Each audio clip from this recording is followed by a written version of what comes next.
I've got the incredibly talented, the charming, the delightful Sophia Jones joining me here on a Monday edition of Golden Days, where it's not just Golden Days, it's V for Valkyrie. The Golden State Valkyries had an expansion draft. It's coming together in terms of who's playing on that team. We're also going to recap the Warriors and the Timberwolves, a thriller last night. And we're going to break that down, play some sound, discuss what's next for the Golden State Warriors. Are they back? Are they back on track? Was that just a blip in what's been a roller coaster the last few weeks? We'll break it all down next. This is the Golden Days.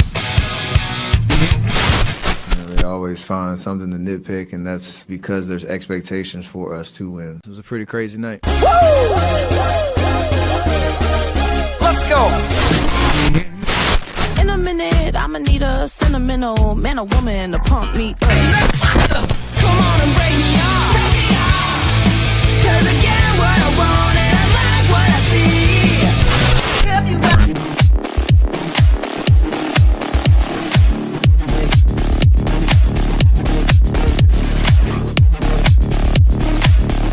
Happy Monday.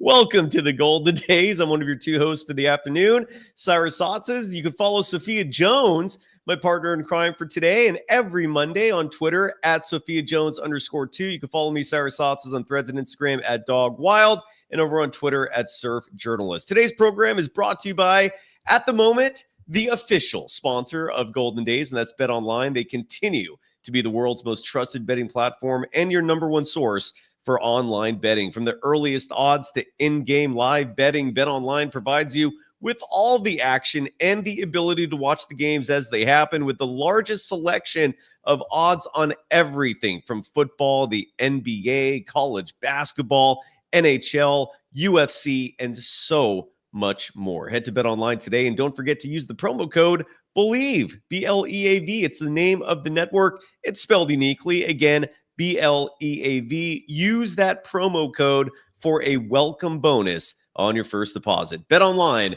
the game starts here. Sophia, it is great to see you. The audience missed you last week. You are making a profound impact on this program and on the media scene. A burgeoning star in the making, similar to possibly one Jonathan Kuminga. But anyways, how are you doing? Great to see you again. We missed you last week while you were in, I believe, New York or somewhere in the East Coast covering the USF Dons. And what was your immediate reaction to last night's thriller, a game where, we start this show so soon after the games, and I'm setting up that sometimes I miss things at the very end. And I missed a huge, profound play last night, that Draymond Green dunk. I didn't realize that happened until after the show. So we're going to talk about that and so much more. But your reaction, Sophia, to the Warriors' huge win last night, and how the hell are you doing, kid? I'm doing great. And with that game last night, it was really good to see the Warriors be able to pull that off, especially against their last matchup with the Timberwolves. It felt a little bit of the same where they kept chipping away, but they couldn't get over the hump of the lead that the Timberwolves had. And this time they cut the deficit and were able to win the game. So it was really exciting. Some great offensive and defensive plays down the stretch that really helped to seal it. Absolutely. It was a huge game. And I didn't get a chance to play any sound from Stephen Curry because he came to the podium last. But he thankfully did talk about that Draymond Green drive and dunk on Rudy Gobert. We saw elevation. We saw him go into a time machine and tap into the Draymond Green of 10 years ago. That was a hell of a play. A game-winning dunk, again, over Rudy Gobert, a villain in the eyes of most members of Dub Nation, and justifiably so in my book. Here is Stephen Curry talking about that dunk, talking about Draymond. This is courtesy, by the way, of Anthony Slater, none of the traditional media platforms that are available to the press for getting sound. None of them have published the post-game presser from Steph yet. So thankfully, Anthony Slater did record it. Apologies in advance if there's any sound issues. You might have to turn it up a little bit on your device. But regardless, here is Stephen Curry talking about that fantastic play to wrap up a wild win for the Golden State Warriors. To finish and the elongated celebration after. We needed that moment. I know he needed that moment. He played amazing. amazing all night. Typical Draymond type of game where you look at the stat. If you didn't watch the game, you look at the stat sheet, you'd probably be like, hold on. But if you watch the game, you understand his impact. And then to finish it off like that, me setting the screen, switching roles, me setting the screen for him getting up, dunking, and getting the crowd going. He didn't ask me about using the night beforehand, so his night to shine. Is that longer than you've ever done it? He seemed like he did it the whole next possession. I made it all the way down and all the way back to the bench before I think like in Orlando last year. Hold it for a long time. Okay. And again, good vibes after the game. That's what happens when the Warriors win, and especially against the Minnesota Timberwolves team that had a 5-game winning streak on the Warriors. They were a difficult opponent to beat. They did it without Andrew Wiggins. Your reaction to Steph's comments? Yeah, just with the Draymond move in general, the way that he caught the ball at the top of the key and just started dribbling in between his legs like he was going ISO would have made you think, if you saw the clip with no context, that he had about 40 that game. That's the type of confidence that he went into that play with. And I just love that for some reason, Rudy Gobert ignited that passion and athleticism back in Draymond to have that play, and then the celebration. It was definitely the cherry on top of a great night of Warriors basketball. It was. Rudy Gobert, just an annoying individual. I don't know how else to spin it. Sophia, I know I'm probably double your age. You are probably double my maturity. So I know, I'm glad you laughed at that, but Rudy Gobert is his annoyance. He perpetuates almost every French stereotype.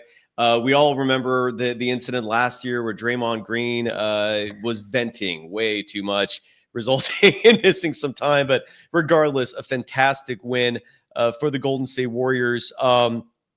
Gamer F2P in the chat adding that Draymond dunk was the equivalent of Rudy being choked out, but mentally and legally, in the sense that that is the way you do it without getting punished and without bringing a lot of negative attention to you. Devin Richards, by the way, giving us a shout out saying he loves, or she, I can't tell, I apologize, loves catching the show live. We do this every Monday at 3 p.m., Sophia, and just to let people know, Jill Espina, we're going to talk about the Valkyries in a moment. We're going to start with the Warriors, though, but Jill Espina is asking, is Valkyries the new name? As in, I love the smell of napalm in the morning. It smells like victory. Yeah, Sophia, are you familiar with what I just said? Does that ring a bell to you at all? Okay. No, There's a movie. It's okay. There's a movie called Apocalypse Now by Francis Ford Coppola. In my humble opinion, it's one of the greatest films ever produced. I used to watch that movie religiously when I was younger. You never see it on TV now, and if they did, I'd still watch it. It's an unbelievable film, not lighthearted. Do not watch that with your children, folks. But it's about as fine as you can get in cinema. And anyways, the reason why Jill brings that movie up is because there's a scene where Ride of the Valkyries, the infamous orchestrated song, I guess that's the right way to classify it, is playing in this classic scene that goes along with the quote I just said from Robert Duvall. Beautiful song, beautiful film. And yes, they're called the Valkyries. Sophia, do you mind delving into the explanation of the name Valkyries? Like, I imagine it's a play off the word warriors. But from your knowledge, as best as you know, how did the Warriors come up with that nickname, and why are they calling themselves the Valkyries? So the Valkyries it's a group of female warriors that were famous back in Norse mythology, actually. And it's just a representation of feminine power, essentially. Well, and Valkyries are also like they're what, Norse warriors or something? Yeah. Like what's the literal definition? Do you know? Like there's some sort of like, I remember them from the movie Thor. Like I remember Valkyries being a thing in the Thor films with Marvel. But just do you have anything to add to that in terms of what they are in terms of myth? Just in terms of that, they had wings and they carried swords and shields, something that actually during the game last night, the Warriors wore shirts with the second logo for the Valkyries where you saw that shield and the sword. So essentially they were just a group of very strong and powerful female warriors. Yeah, and I think it's an awesome name. I really do. They absolutely nailed it. And I still need to bring my good friend Janelle Moore on this program. She does a lot of stuff in the media, among many things. She's been on this program before. Got to bring her back. And the reason why I mention her is because she deserves a shout out. When the news was first announced that the Golden State Warriors were going to have an expansion team, she was on day one on Twitter saying, "Call that team the Valkyries." And she nailed it. And I don't know if like she got any acknowledgement for that. But I want to acknowledge her now. It's been way too long. So Janelle, congratulations, and we'll bring you back on the show soon. But you were at the forefront, about way before anyone else, in terms of nickname suggestions, saying, "Call this team the Valkyries." It was an awesome name to choose. Ranger 49 adding in the chat. They also guide the chosen souls to Valhalla. Valhalla being the metaphorical heaven, I guess, in the storylines and the universe and all that. Yeah. So, but let's go back to Warriors real fast. Look, last night, and I told the audience this, I'm feeling better today, but yesterday was a day for me. I want to give a shout out to one of my favorite animals on the planet. The dog's name is Skylar. And Skylar is known as being the greatest surfing dog on the planet. Literally the GOAT of surfing dogs. GOAT, the acronym GOAT, not the animal. Greatest of all time. It's the first dog to ever get barreled. And I've known this dog personally. And so the dog passed away last night. And that's not really look, life happens, right? And tragedies happen. And that was like on top of really crappy news that I got dealt yesterday on a personal level it's okay with my family. Again, life happens, it's all just part of the process, right? We got to, mourn and do what we got to do. So yesterday was not the best of days for me. So I apologize to the audience if my A game was not there. I was in a bit of a mood. The reason why I bring that up is because I maybe spent too much time criticizing GP2, especially given the end of the game, how clutch he was. I didn't think he was clutch the rest of for the majority of the game, and I do think he's getting way too many minutes given how much his game has regressed. But I also spent way too much time talking about him yesterday. With that said, Sophia, I pulled up some stats because the Golden State Warriors have now beaten the Minnesota Timberwolves, finally ending a 5-game losing streak against them. But the Timberwolves have an individual named Anthony Edwards, one of the best players in the game. I think he represents the future of the NBA. There's a lot of conversation about ratings being down a little bit and how, in terms of marketability, who's going to carry this league once Steph and LeBron and to a lesser extent KD retire. And Anthony Edwards will likely be the face of the NBA. And I personally love this kid. I think the NBA is in great hands with him taking it over. Before we get into these defensive numbers, what is your opinion on Anthony Edwards, Sophia? Like I cringe a little bit every time I see him because the Warriors could have had him. It is one of the biggest swings and misses. And it's a huge reason why I am as critical of Kerr as I am, is because he didn't want him. And the Warriors could have had him and they just flat out blew it. But what are you going to do? But what's your opinion on Anthony Edwards? Because I think he's special. I think he's the future of the NBA. What are your thoughts on this kid? Yeah, when you talk about being the face of the NBA, I feel like Anthony Edwards definitely could be that. One, because of the fact of just how electrifying he is of a player, how talented and skilled he is.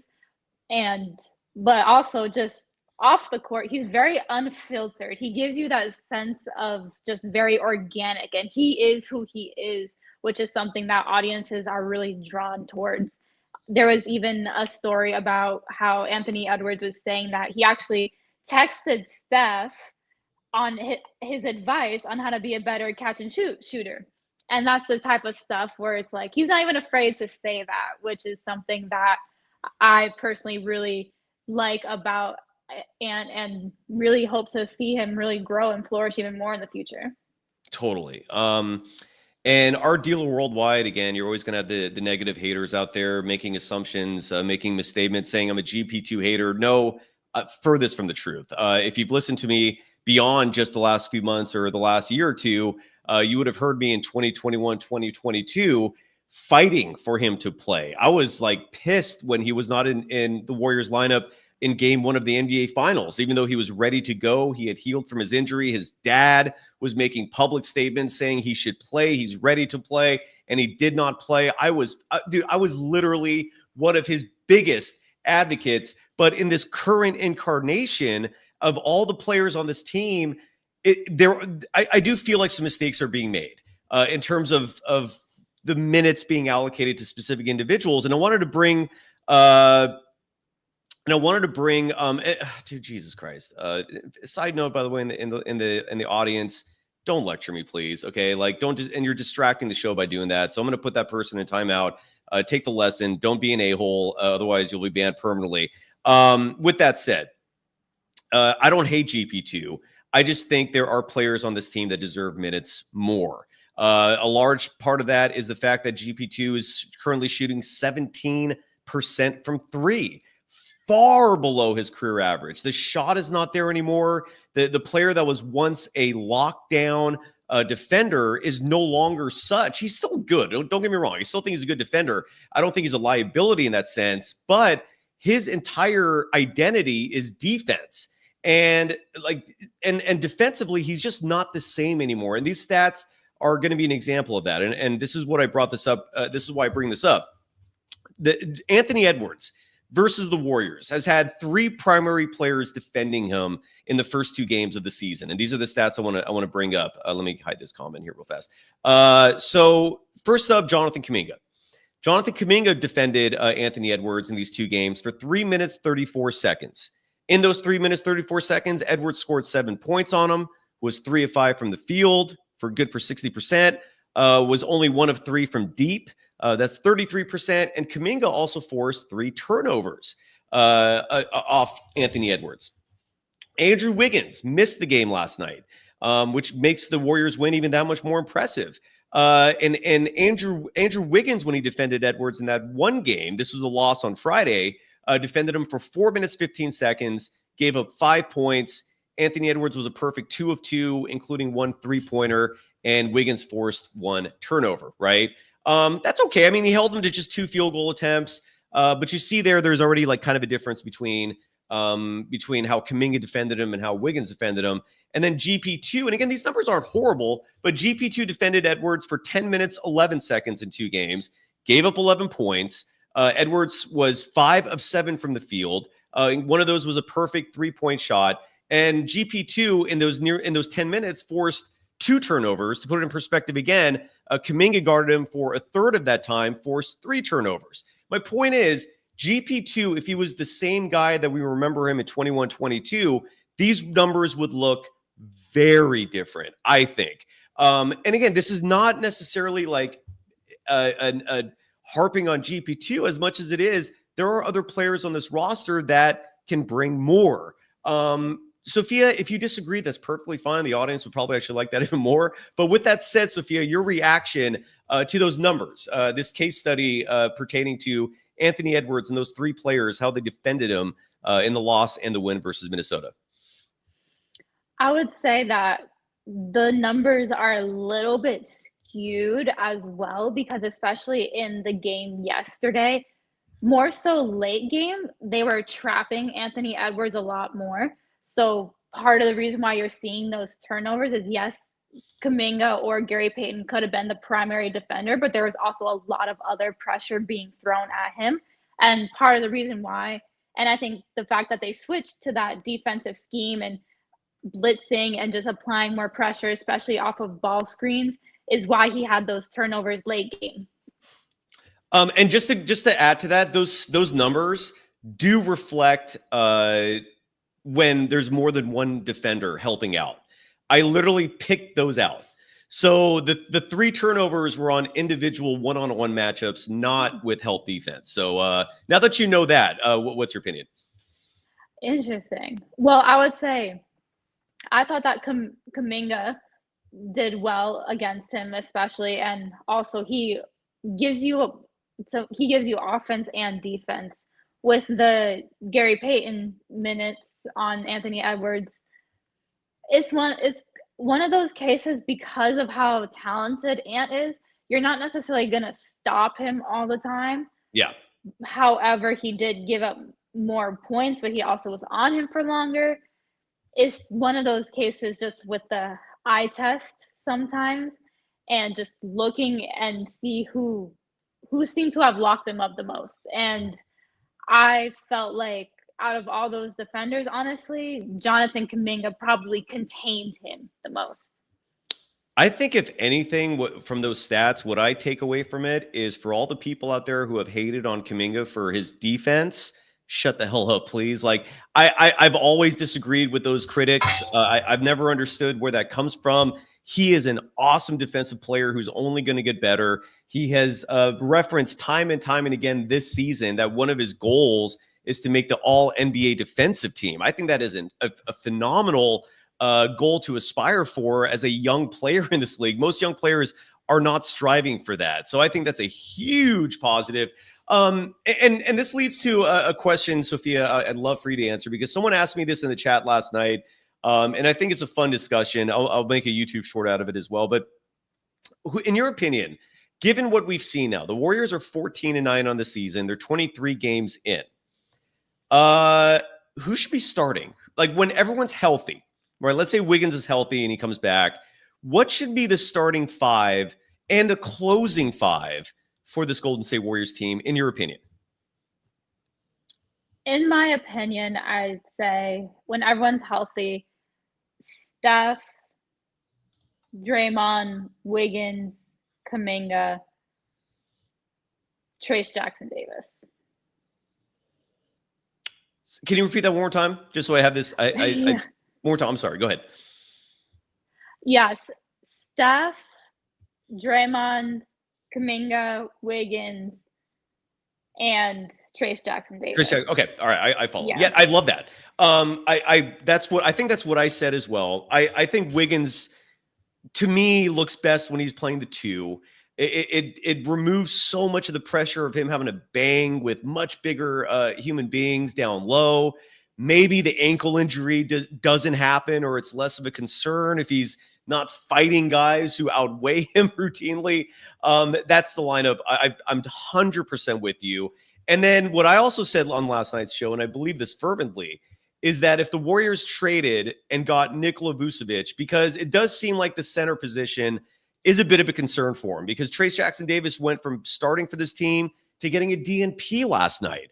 Side note, what'd you think of that? Did you feel the move was justified? Do you think that was a mistake? What were your thoughts on Trace Jackson-Davis being DNP'd? I definitely found it interesting. When you're going up against a center like Rudy Gobert, I would definitely say that when you can stretch him out and pull him away from the rim so he's not there to shot block, that helps. And for him on the offensive end, you don't need to worry about putting a defender to match against his offensive prowess either. So while I can maybe see not as much of a need for a center as much that game, the fact that Looney got the majority of the minutes was still an interesting choice. It was interesting, and good news is he played well, right? And he was the starting center on a championship team. I don't mind the Looney minutes, but I do think they could do better. I said on last night's show, and I don't know if you agree with me on this, Sophia, or not. I feel strongly that if the Warriors made a trade with the Chicago Bulls, and the trade would be really easy. All you'd have to do is give up DeAnthony Melton's expiring deal and Gary Payton II's expiring deal. You throw in 1 or 2 second-round picks just because, A, no one else is pursuing them, and B, the Bulls are on the cusp of a rebuild. You can make that trade and give up those minimal assets. One player is not going to play for you again this year. One player has become a crutch for Kerr, and there were better players on this roster, and a couple of second-round picks, big whoop. And you'd get back Nikola Vucevic from the Bulls. You'd have your starting center. You'd give up virtually nothing for him. You'd have a center who can rebound, who can space the floor. Yes, defensively, he has his issues, but it's not like the team currently has a defensive ace in the hole of the center position anyways. And the way this team plays defense, they play collectively. They play as a team. They're switch heavy. I could see Vucevic improving drastically in a system like this. I think that's the difference. I believe this. I will say this with conviction. If the Warriors make that deal, they win a title this year. That is the difference to me. Your thoughts on that trade? And is there anyone else out there, just from the top of your head, because I know we didn't prepare for trade talks today, but is there anyone else out there in the landscape of the NBA that seems attractive to you in terms of improving this Warriors roster? Yeah, I think I said on an earlier show that if the Warriors were going to make another trade in season, then it would need to be for a center. That was my opinion, what needed to be done. So the trade that you just proposed, I would take it. I probably would take it. As much as I do appreciate GP2 and what he's been able to bring to the team, like you mentioned, there are other players that kind of bring the same amount of defensive intensity that he does, while also even a little bit more offensive length, especially. It's the offense. And part of my thinking for this is Kerr would play Vucevic because he can actually shoot, right? I mean, that always comes to my mind. It's like, okay, great. We can talk about trading for someone, but would Kerr actually play this guy? And for a center, it's so important in terms of the spacing that Kerr desires for that person to be able to shoot threes. Vucevic can shoot threes. He's also a big boy. Like, he will cause problems on the inside for the other bigs in this game, like the Anthony Davises, the Nikola Jokic's. I still don't see what the Warriors' answer is at this point if they end up in a 7-game series in the postseason against the team with an elite center. I don't know what if the Warriors have what it takes at this point to overcome that. Adding a player like Vucevic, I think, will make a huge difference. Now, other people in the chat, like our dealer worldwide, brings up Miles Turner. I would love Miles Turner, but there are two fundamental negatives to this. One is Miles Turner has complained publicly in the past if he doesn't get the ball.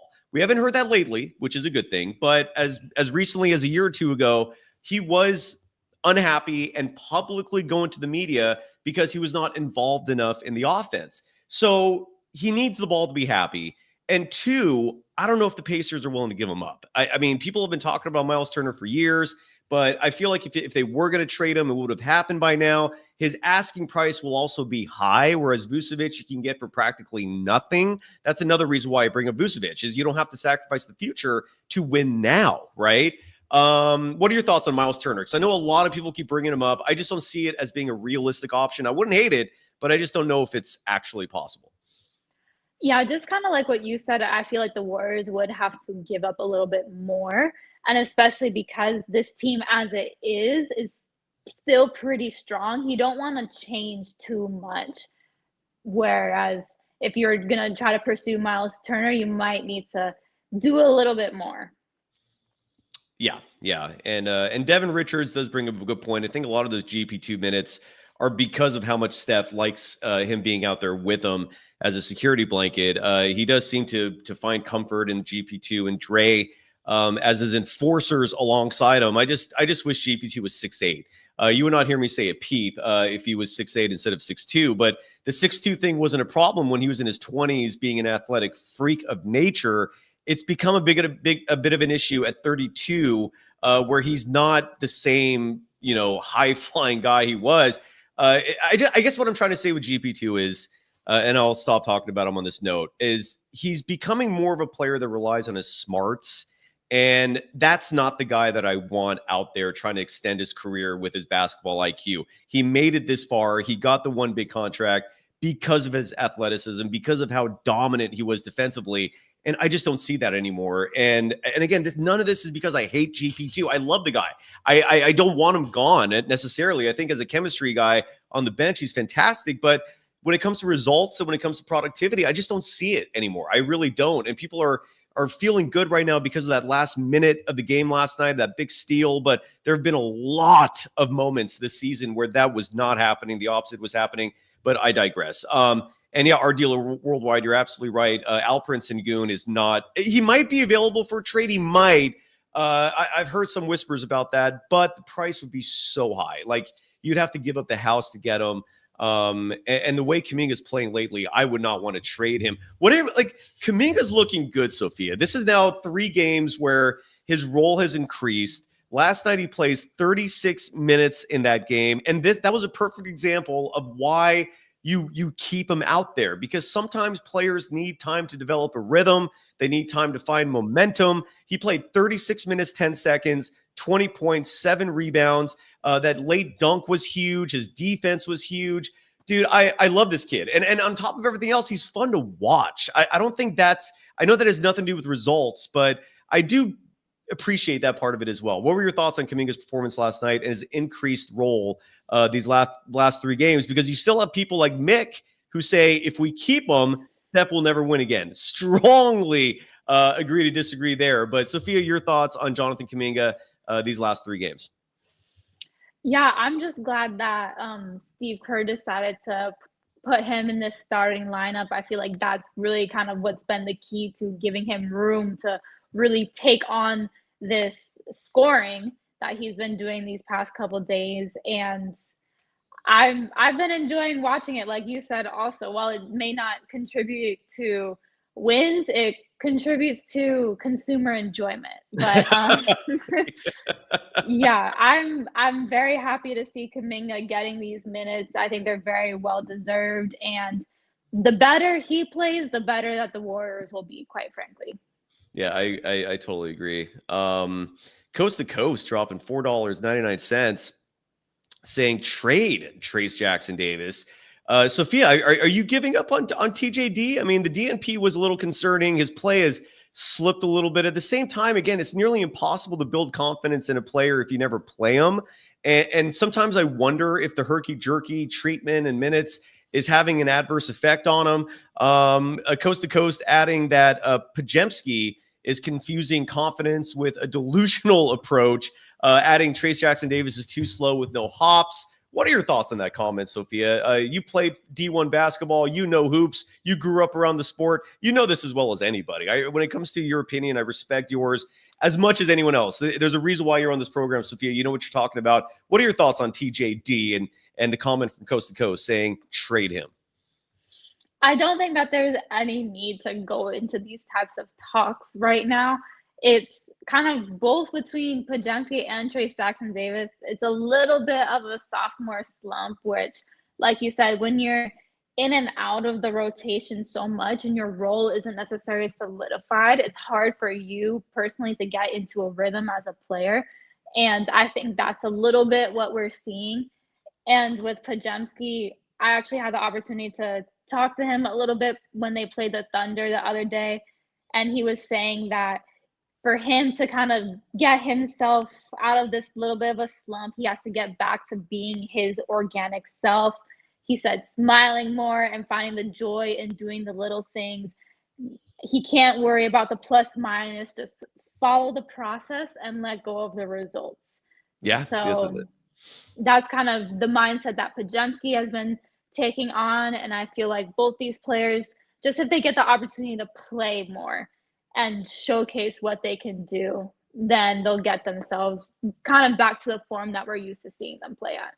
Totally. Julian Leka in the chat saying that he doesn't think that Kuminga at the 4 will help in the long term. I've been saying the same thing. And Sophia, you and I both have the exact same starting fives in terms of what we want. And a lot of that has to do with Kuminga not being pressured into dealing with battling bigger players like Julius Randle. That's a mismatch. Like Julius Randle is why I don't see Kuminga as a traditional 4. I think he can get away with it, in late game situations, but I'm not very comfortable with Kuminga at the 4, to be honest. He said so himself. He prefers playing the 3. But yeah, I just want to say, Julian, I get you. I feel you. Well, what are your thoughts on that, Sophia? Like, again, like part of this is like, as someone who played himself, I know I didn't play D1 or anything like that, but I've been playing most of my life. And one of the things that really was a key for me as a player was coaches forcing me to play positions I wasn't comfortable in. People used to love, so I was such a chubby kid, but I was short. So coaches loved to put me at the low post, even though I hated it. And because they thought because I was chubby that I could get rebounds. It's like, dude, what you're just being mean. I hate you. Point is, I never liked it. I don't like being forced to play a position I'm not comfortable with. I don't like having to battle bigger players. It just makes life a lot more difficult for me. And the energy you expend defensively trying to defend bigger players affects you offensively because you're expending that energy that you could use for your shot. And a tired player will usually start missing their shots. What is your take on that? And we've talked about this before, but it's a good subject to bring up. What is your opinion on players being forced to play out of position, being forced to defend players that are maybe larger than them? What's your take on that? Is it not a big deal? What's your thoughts? I wouldn't say it's not a big deal, but it's definitely something to factor into a situation, especially when you're a player like Jonathan Kuminga, where he thrives being out on the perimeter offensively. And as we saw against Anthony Edwards, now defensively, when you're putting him down in the post, it really it changes the wiring of your brain almost a little bit to where, okay, I'm guarding this post and they're more back to the basket. They reside more so in the paint. And as a player, sometimes you almost start to take that on offensively a little bit because you feel like you can't go into that same free-flowing nature that you're used to. Even if you're playing, sometimes I know for me personally as a player, when you're going up against someone and they hit you with the move, it's like, oh wow, and then it kind of wants you want to get your get back basically, which is something that if you're in the post you can't do all the time. So I think that him staying at the 3 will definitely be the right move moving forward. Yeah, and Bruce Morrow bringing up that Jaylen Brown plays the 4 a bunch, and I'm not opposed to it like ever. I'm not saying never do it, like especially late in the game with closing lineups. You will notice other teams also going smaller, and that's why it's a lot easier for Kuminga to play the 4 at that point. But when you see these starting lineups, like where teams are using traditional players for traditional positions the way it used to be, I guess what I'm trying to say is the Denver Nuggets, the Minnesota Timberwolves, the LA Lakers, teams like that who have these really big traditional power forwards, I don't like seeing Kuminga match up there. And you could tell that it takes a lot out of Kuminga. If you're playing a team like Orlando where Franz Wagner is now your 4, yeah, I think Kuminga can handle that fine. A lot of it depends on the opposition, I think. Any final thoughts on that, Sophia?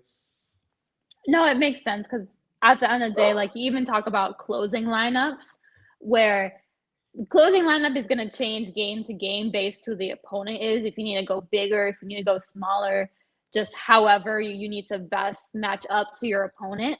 But if the 4 is like on the perimeter, by all means, Kuminga can be out there. But if they're more of a traditional 4 where, they're power forward within the mid-range area, then I don't think that would best be suited towards Kuminga's game. Yeah, that's fair. I want to go real fast back to coast, bringing up trading Trayce Jackson-Davis. I will say this. If the Chicago Bulls insist on Trayce Jackson-Davis being included in a Vucevic trade, I would reluctantly, begrudgingly accept. But with that said, I wouldn't pounce at the idea of just trading him for no good reason. I'd want something back, but I feel like that's the only time I could feel good about trading Jonathan Kuminga, or Trayce Jackson-Davis. I'm sorry. Coast to Coast also dropping another $4.99. Thank you, sir or miss. Saying why here's what the comment says. Why Steve Kerr is playing Jonathan Kuminga is because he doesn't have any other choice and doesn't want to look ridiculous on the podium. Jonathan Kuminga was ready in his first year, but Steve Kerr was not ready for that. I don't know if Kuminga was ready his rookie year. I mean, look, he was starting postseason games, which was huge, and he was delivering in the process. I thought he had a fine rookie year as someone who started the season 18 years old. He was insanely young. Like his first year in the NBA could have been a senior year in high school. That's how young he was. With that said, year 1, I don't know, but yes, starting in year 2, that's where the split emerged with Bob Myers and Steve Kerr, because Myers envisioned both Kuminga and Moody starting to play more in year 2 and developing. So by year 3 or now they're established. So I totally hear you on that. Sophia, your reaction to Coast comment. Yeah, I think as a player, one kind of your goal is to not give your coach any other choice but to play you. Yes. So I see this as a win, honestly. A win is a win. Um, yeah, I mean, Kuminga, he's getting the minutes because he's been showing Steve Kerr that he earned them. And I think that that's what we can take from the situation and how much he's been playing and how he's been playing recently. Lucky Trey in the chat writing that Jonathan Kuminga cannot shoot well enough to play the three. Let me present these stats to you as a rebuttal, if I still have them. Darn it. I had these stats where, and if not, I still have them memorized, but I would like to showcase it. I deleted it. Jonathan Kuminga shoots over 50%. I'm sorry. He shoots, I believe, over 45% from three when he plays 30 minutes or more in a game. So I don't want to hear that. Like, do you see issues with Kuminga's shot? Because I think that's another myth that he has to dispel, in the same way that people thought he couldn't play defense, in the same way that people thought he couldn't handle the ball. People think he can't shoot. I don't agree with that. What are your thoughts? Yeah, he's almost a streaky player in the sense that he just needs to be in the game, Yeah. if that makes sense. No, 100%. Yeah. 100%. He I doesn't, mean, if he can just get on defense, if he can get stops on offense, even if he's not shooting all the time, but just being involved, that's how he gets into being a little bit of a streaky player and getting into that scoring prowess that we've seen him before. And that's where we see the three ball fall. yep, I agree. Bless Moy does have a very good point, though. And by the way, I don't know if folks like this new visual on the YouTube side. I think I used to go like that. It just reset for me. What do you like better, Sophia? Do you like this visual for the comments, or do you like this visual for the comments, or this visual, or this I visual? say the one that we've been, yeah, that one. Do you like this one? Yeah, it's nice. All right, let's roll that. Okay, we got an Easier to official read. change here. Good. Thank you for your input. Yeah. I greatly appreciate that. So it does make the comments bigger on the screen, so I do like that. Sorry, did you already answer the question about the free throws? I'm so sorry. Stoner mode. No, I didn't, but Okay, I good. agree. Yeah. Yeah, it's not much to say there. Yes. Yeah, 3 free throws could be improved. Yeah. Big time. You're not going to hear me defend Jonathan Kuminga's free throw shooting right now. It's not good. Plain and simple. There is nothing to sugarcoat. I believe it's at, I want to look this up right now real fast to see what the latest percentage is, but I believe it was hovering around 60% the last time I looked at it. And Jonathan Kuminga currently as a free throw shooter, if this page opens up for me, again, it was right around 60. Oh, here we go. I finally got it. Okay, so Jonathan Kuminga currently as a free throw shooter is shooting right at 60%, literally 60.0%. That's not good. That is no bueno. The Warriors are dead last in the NBA in terms of free throw percentage. They're collectively shooting 70.7%. Sophia, when you played at San Jose State University, what did you and your teammates do for free throw drills to improve your free throw shooting? Because something tells me the Warriors need to do that. It always involves some type of punishment, honestly. So, it would be I love it. so sometimes a very common one is everyone just lines up on the baseline and just player by player, you go down, you have to shoot 2 free throws. If it's something where you miss the first, it's down and back. If you make the first, miss the second, it's like half court and back. If you make both, it's nothing. But yeah, it's always some type of free throw drill with like pressure. That's the thing, though. It's always some element of pressure needs to be involved, whether it's making it consecutively in a row, having a running or like push-ups, punishment. That's kind of how we would always work at it. There you go. And he definitely needs to do that. I love the pressure added to it because in a game setting, that pressure is so real. I've never played in a situation where there's like a crowd behind the backboard. The wall in LA for the Clippers games, that's the extreme side of it. But a lot of college stadiums don't have that. Like the seating is just on the sides. High school, you rarely see seats behind the rim. Did you ever play in arenas, Sophia, where you had a crowd behind the rim? And what was that perspective like versus the non-crowd? Yeah, I would say San Jose State, we're in the Mountain West, so when we played Utah State, that was probably the biggest element of a crowd behind or next to the opposing team's bench that we had. And yeah, it was a lot of what's heckling involved, I would say. That was one of my more first experience with hecklers. It was How did that sometimes it phase was you? funny. I'm not even gonna lie. What was that like? Did it matter? For me as a player, I got to the point where I was like kind of good at like tuning out what I didn't want to hear. You could ask my parents even. They'd be like, sometimes they would say, Sophia, we said this to you during the game. And I would just say, I didn't hear. Because I definitely didn't. But yeah, so for me, it's more of the visual rather than the audio part.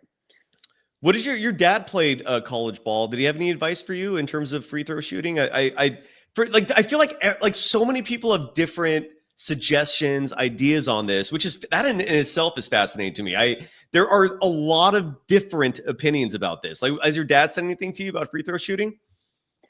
Yeah, for him, he would just say, just try to keep it simple and however you practice, make sure you shoot the same exact way in the game. And Oh, yeah, so however you practice free throws, you want to make sure no matter how many you're shooting consecutively in a row, you do the same exact routine every single time. yeah. I was like when I played, I was about a 75% free throw shooter, which is not good. I mean, I was I never played varsity basketball because the league I played in, the high school team, was like routinely competing for state titles. I was 5'2" at the start of my senior year in high school. I skipped the grade, so I was young like Kuminga, except like way younger. And so I didn't hit 5'10" until my freshman year in college. So I never played varsity. I couldn't, and thankfully I made up for that in college. And after that, playing for some clubs and some pretty competitive rec leagues. I used to play in this league, for example, where, and I don't think this is saying much, but like Larry Bear, the CEO of the Giants, was in this league. And my old boss, when I worked at KNBR, used to always tell me, just throw extra elbows in his ribs, hurt that man. And I was like, yes, sir, you got it. But so the point is, my game was always outside shooting. Like I was always an excellent 3-point shooter. I had to be, because if I didn't have that, I had nothing. And so I endlessly was disappointed in my own free throw shooting. 75% is not good enough. 80 needs to be like the benchmark. If you're below that, there is room for improvement. And I used to have so many coaches try to teach me different things. Like one coach was like, just have your feet, adjacent to your shoulders and be squared up. But I was never comfortable with that. I liked having like 1 foot on the line, 1 foot slightly below it. And then another coach would say, just do what you're comfortable with. Then you have Rick Barry, who I wish I knew back then, who probably would have told me do it granny style. What would be, if you were a coach, what would you tell the Warriors or any of your players in terms of free throws? Like, do you have any specific advice yourself?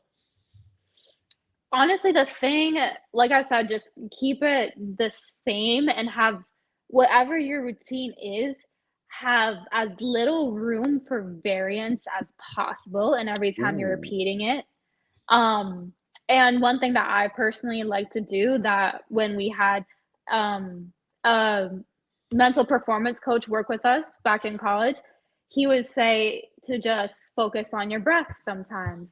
So for me, I would always just think about inhaling, then I would take 3 dribbles, and then I would exhale, and then just shoot. And so the only things I'm really thinking of mentally is just inhale, exhale. However, by muscle memory, I'm just shooting the same way I always do. That's a good tip. And I'm guessing you exhale as you're shooting the ball. I got to do it in my mind now. Do it. So like Okay. right when I get into my shooting pocket after I take my dribbles, that's when I just exhale. So that exhale is just empty mind, basically. Exhale, shoot. There you go. There you go. The Warriors need some help in that department. So I really feel like they could be tuning into this and learning something, given the numbers they're putting up. It is absurd.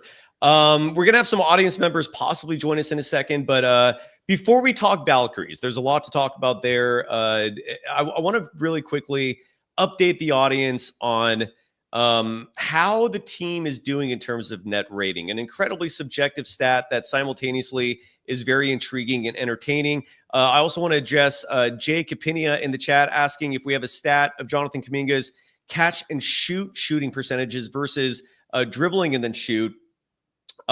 Meaning off the ball versus or off the dribble versus catch and shoot. I will pull that for you. I think those numbers do exist. I don't have those handy. Next show, I will try to get that for you, Jay, and update the audience. Sophia, are you okay with audience members? Are you up for it? Sure. Yeah. All right, let's get KO on the show. KO, welcome to the program. You've got a kind of creepy little ambiance background there. I have no idea where you are. There's like a shadow. Like, are you hiding under a kitchen sink? Where are you? What are you doing? And welcome to the show. Can you hear me? We can hear you fine, brother. Sure. I got my headset on, but I can't hear anything from the headset, so I'm gonna have to take it off. My bad. It's okay. Go ahead, man. We hear you fine. What's on your mind, brother? Welcome to the show. Hey, first time here, but I watch you guys all the time. I'm coast to coast. So. Oops, sorry. Sorry. Go ahead. What does that mean, coast to coast? No, what? Before I got in, it was asking me to put a name, but when I, Oh, I see your handle. You get it. You are coast to coast. All right. Yes, Well, sir. all right, man. Nice to meet you. Pleasure. Okay. It's all making sense now. Okay. Yeah, what is on your mind, coast to coast? What's your real name? Because KO is not your real name, right? Well, it's just my abbreviation. Coast is my first name, Coasty, and my last name is O-N-I, Oni. Awesome. You cut out there for a second, but what's on your mind, KO? The floor is yours. I don't know, man. It just feels like this year's not out here. I hate to be a downer, but to be honest with you, if you look at, I went back and watched all the 10 games, the first 10 games we played. We barely made it out of them alive, So look at the Cavs today. Like, the last 2 or 3 games that we played, we couldn't even pass 100 points or something. It's like we were struggling so bad. I understand we tired and all that, but we got here because of we allow a lot of things to, I guess to bake into, like what I've always said before, like we don't learn from our mistake. We keep saying we're going to go and fix the stuff, but we're going 4 years. We keep doing the same thing. Turnovers, the erratic passes left and right. I'm like, it's coming from the vets, not the young kids. But we say we're going to fix something, but your action speaks louder than, your words. So yes. Are we actually fixing anything? Do we even have a coach who's actually like getting on our back? I mean, it just feels like, think about it. Didn't Steve used to be like front office for the Phoenix Suns, right? Before he came Who's Steve Kerr? Yeah.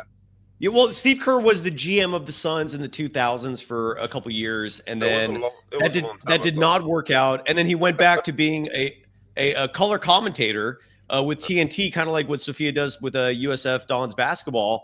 And then the Warriors stole him from the New York Knicks. He was set to be the head coach of the Knicks when Phil Jackson was hired as the president of that organization. And then last minute, the Mark Jackson contract talks with the Warriors fell apart. He was out. There was an opening. I've heard some grumblings that Stan Van Gundy was in line to take the job if Steve Kerr hadn't. I would not have liked that personally. I'm really glad that at the time Steve Kerr took the gig. And so that's how Steve Kerr became the coach. So just to fill everyone in. Do you think Steve wants to be here like in the next 2 years? Yes. Because if you think so, yes. Don't you think we need like a new scenery, a new, mentality, a new because it feels like one thing that really pisses me off. I remember one time, it was just JK, somebody was talking about it, that JK wanted to be like, he wanted to play like a Kobe, the Mamba mentality, right? Correct. And then Steve was basically telling him, well, I don't see you as that kind of person. I see you as this mellow, like take it easy, just don't rock the boat. I'm like, what kind of coach tells a player who's already at that younger age wants to, what kind of coach tells a player that? Well, just to add context, you're correct. Jonathan Kuminga has said in interviews that his hero growing up as an athlete was Kobe Bryant. He looked up to him. He emulated him. I talked about this on the Jonathan Kuminga episode, where he would go to internet cafes in his home country and just watch YouTube videos of Kobe, and that's who he wants to be as a player. And Steve Kerr has come back and said that he sees Jonathan Kuminga as more of a Sean Marion type, and I'm totally with you. To me, that was not the wisest thing to say. Like, if your player is aspiring to be one of the greatest, why would you tamp that down? I'm with you. I'm with you on that. You know, like. So, Sophia, what are your thoughts on this? I don't mean to dominate this whole thing. Right now, Moody and JK should be like, you know, they should be averaging somewhere like 40 points combined. You know, so this whole idea that we need a second starter. Okay, we're gonna go get a second starter.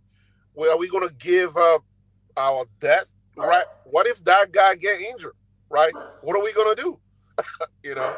Good point. We're gonna give up the whole house to go get but then again, why aren't we thinking outside the box? Why are we if you think, let's say, players outside the United States, for example, right? Look at the Olympia that just happened, like all those Sudanese, for example. I mean, what are they, like 6'9", 6'10", every single one of them, right? They're like, they can shoot threes, right? They can block shot, they can protect the rims left and right. Why are we just sticking onto the status quo that we have to trade this or give up the house to go get this guy who just want to be like, play within the system, American system? We need to think outside the box. Go get those people who are hungry and they want to play every night. It doesn't matter whether you're paying them $2 million, $5 million. They're not asking for much. They just want to be able to play. Right? I don't know why we keep doing this. Like, we keep wanting to pay players. I don't know what's wrong with Reagan today. Yesterday. What happened to him? Ankle. He's had an ankle injury that's been bothering him pretty much since the start of the season, as far as I know. And I don't have the specifics in terms of, like, did he roll it? Was it just becoming too painful? Sophia, do you know anything? And Sophia, what would you like to add? Because I feel like you have not gotten the attention and time you deserve. Oh, it's okay. No, I agree. I honestly think that looking kind of more towards the international scene, not just in a way of like getting different types of basketball, but just getting players that are hungry, that opens a whole nother dialogue. But in terms of American players, especially growing up in the AAU system, that pipeline. But I think that the international market, especially when you mentioned the Sudanese team, is something great to look into. One thing I've noticed, and I'd love to get a reaction from both of you, since Coach, I hear you, Coach. It sounds like you're echoing a lot of sentiments I've expressed as well in this program. Why are you calling me Coach? I'm not a coach. because your handle is Coach to Coach. What's your actual name? What do you want me to call you? Coast to Coast. My bad. Coast. I'm sorry. No, that was my fault. I apologize. What do you want me to call you? Coast? Yeah, Coast to Coast. Coast. Okay. That was my fault. I apologize. So Coast, one thing I'm noticing, and I'd love to hear from both of you in the process here, is Steve Kerr places a borderline unhealthy emphasis on ball handling. Like, he values ball handling pretty much more than anything outside of, say, maybe shooting. I think, like, from everything I've ever heard from him, and again, like you said, Coast, actions speak. Talk is cheap. Actions are how I determine things as well. I'm totally with you. Like, anyone can sit here and yap and talk. It's another thing to actually take action and do it. So when it comes to what we're seeing on the court versus what Kerr says, if you can't handle the ball like a point guard, you're going to have a very hard time playing for Kerr. And I don't know the why of that, but when you look at it, hasn't worked though. Say again? It hasn't worked. Well, I mean, here's where you're, and I'm not. This is not what my opinion, but a lot of people will come back at that and say they did win 4 championships, right? Now, I agree with you that what's up? We had a different team. You're right. I'm playing devil's advocate here, man. I'm just playing devil's advocate because a lot of people will tell you what I just said, right? And it's frustrating. It's not a nuanced reaction to say that he's won 4 championships. Yet that is the line you'll hear routinely. You're absolutely right. In the grand scheme of things, this amount of emphasis on ball handling, like I think back regularly and wonder if Andre Iguodala could not handle playing the point, would we have seen him play that much? Like if Sean Livingston could not handle playing the point, would we have seen him play that much? But these guys were like 6'6", 6'8", and they could play the point. So it created these death lineups. It created these awesome units out there that had length as well. And then more recently, without these like super big guys who can also handle the ball, now we're seeing some deficiencies. Now we're starting to see some issues. Now we're seeing, like last year, Corey Joseph getting minutes over Moses Moody. 2 years ago, Ty Jerome getting minutes over Moody and Kuminga. I don't understand it, but Kerr just, for some reason, his anxiety goes down when he has ball handlers out there. Sophia, what's your take on all this? Because I'm with you, Coast. I hear what you're saying, 100%. I'm personally a fan of having the ball handlers on the floor. I feel like we even, in those couple Pat Spencer minutes that we saw during the Thunder game a couple days ago, where just having someone that can help to just orchestrate offense can help, if not just in short spurts, because with the Warriors, sometimes they go on these scoring droughts where it's like, it seems like everything that looks very discombobulated, where having a ball handler point guard just to facilitate will be extremely beneficial.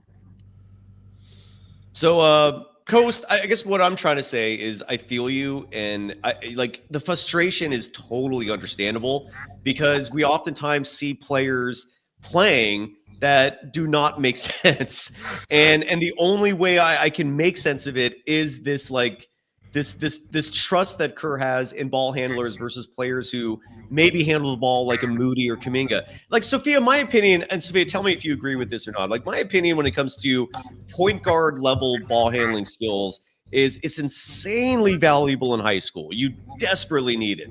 You need it. It has value in college as well, but you start to kind of see a more level playing field where anyone who plays D1 college, for the most part, not always, but for the most part, has really good ball handling skills. It's hard to get that far without it. When you're in the NBA, if you can't handle the ball, you're not in this league unless you're like an Andre Drummond. There's very few exceptions to this.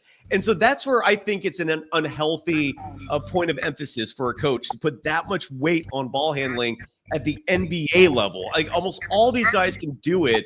It's not like you see like Kuminga and Moody and everyone else, they're not turning the ball over at an unhealthy clip. Like Buddy Hield is not turning the ball over at an unhealthy clip. They can bring the ball up the court fine. We've also seen it in the 90s with the Chicago Bulls. The Bulls did not have a traditional point guard, rarely. Ron Harper is not a point guard, but that's who handled the point. So we've seen it work where you don't necessarily need that. And this is where I sometimes think Steve Kerr is much more in the Greg Popovich school of coaching, where like he wants his Tony Parkers, his Manu Ginobili's, like he wants people who can dribble the ball effectively. But I think that's not something you should prioritize. But that's just me. I don't know. Sophia, any thoughts on that? And then Coast, we'll go back to you to wrap it up.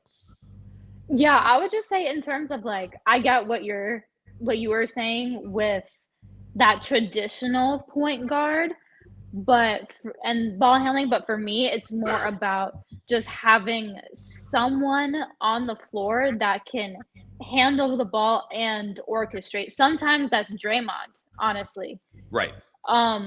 Sometimes that's Kyle Anderson. We've seen him do a little point forward, but just having that person on the floor to be an extension of the coach, I feel like is something that would be the biggest contributor to having the Warriors offense, where they sometimes struggle, not look as frantic as it has when they go on these droughts. How many guards do we have on the team total? A lot. I mean, the players who aren't guards on the team, you could say, are Trace Jackson Davis, Guy Santos, Kevon Looney, and pretty much everyone else can handle the ball.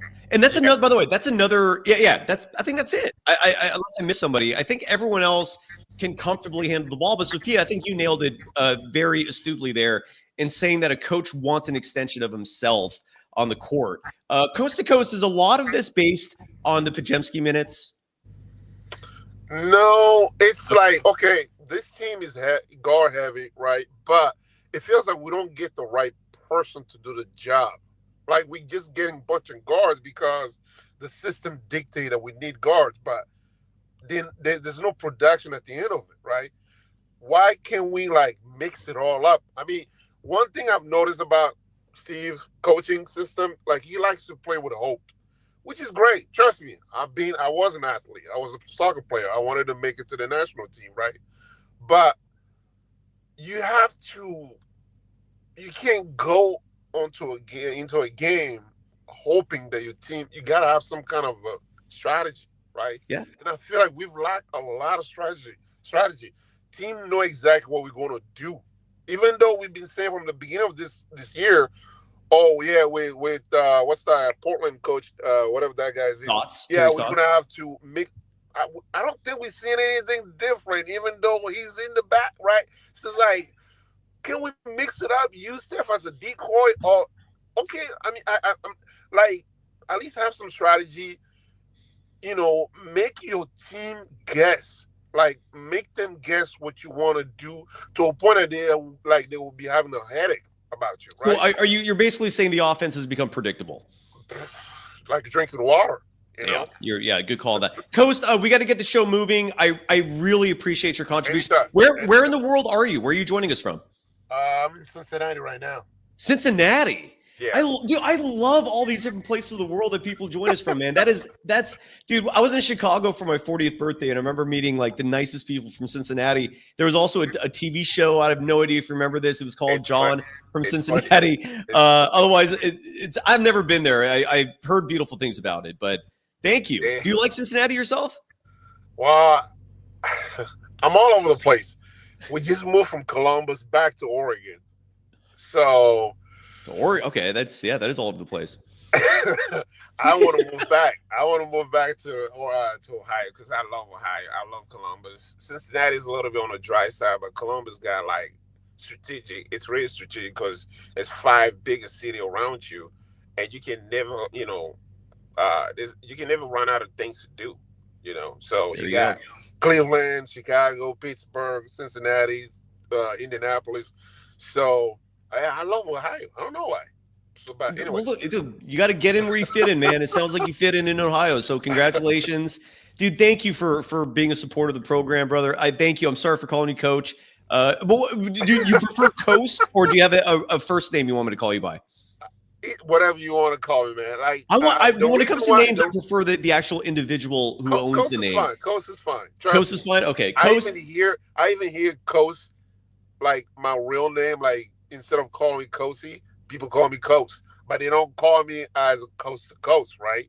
They just call me Coast. They take the I out of it and just like Koss. So Coast. So trust me, I hear all kinds of stuff, adjectives, so I'm used to it. I love it. Coast, it was a pleasure, brother. Very, very nice to finally meet you face to face. Believe me, I take notice. Thank you for your contributions, and you bring up a lot of excellent points, man. It's nothing, we got to help each other. Yeah. I know it's a grind, and trust me. Yes, sir. God bless me. I will bless anybody who's out there doing the, getting to the grind. So it's nothing. It's just a cup of coffee, So thank you, man. Well, thank you, brother. Anyway, it means the world. It means the world. Have a great night. I'm glad you were able to come on and take a minute to express your thoughts. And I appreciate it. Have a good night, brother. Thank you again, Coast. Thank you. Bye. Bye. We got a couple other people in the chat we're going to get to in just a second here. I want to quickly mention, I want to cover, because we did the research on this, and these numbers, even though they have a strong level of subjectivity to them, they're still interesting. These are your net rating leaders on the season for the Golden State Warriors individually. I also have some stats for you in terms of duos and trios and the 5-man lineups. But your net rating leaders currently, does it surprise you, Sophia, that Stephen Curry is a plus 138, which leads the Golden State Warriors far and beyond? What are your thoughts on this stat in general, Sophia, given you played and you covered the sport? Yeah, the Steph Curry plus minus doesn't surprise me. as we've seen, when he goes, for the most part, the team goes. But as you mentioned also with plus minus, it is a little subjective. There are certain nuances that are not necessarily you can just take everything that you're seeing in stone. I mean, I'm looking at our last person, Moses Moody, with a minus 30, which I That can't does not imagine how reflect that is the reality. case. Yeah, that Yeah, does not reflect. exactly. Well, you know what's crazy about that? So Moses Moody, and I'll articulate the whole list for the podcast audience. Stephen Curry's first with plus 138. Draymond Green is second with plus 102. Buddy Hield may or may not surprise some of you. He's third with plus 91, which signifies his importance on this team. Andrew Wiggins fourth at plus 70. Kevon Looney fifth at plus 53. Jonathan Kuminga sixth at plus 36. Lindy Waters plus 35, Brandon Pajemski plus 33, and that number has dipped. He was leading the team for a lot of the season, led the team last year. It reflects some of his struggles, yet despite that, still a plus 33. Guy Santos playing mostly garbage time minutes plus 15, GP2 plus 11, Trace Jackson Davis plus 1, and then Kyle Anderson, I don't think this reflects reality, is a minus 5. Pat Spencer minus 7, and Moses Moody minus 30. I'll save the rest of it for another episode just because we're up against the clock. We've been going way too long, and it's not fair to Sophia or anyone else. We have people in the audience waiting. We haven't even talked about the Valkyries yet, and there's a lot to discuss there. Shardal, let's make this fast, please. You're on the program. Welcome. What's on your mind, brother? Hi, Cyrus. Hi, Shardal. Say hi to Sophia too. Hi, Sophia. It's great seeing you. I was at the gym yesterday and I was watching the Warriors versus Timberwolves game on my phone.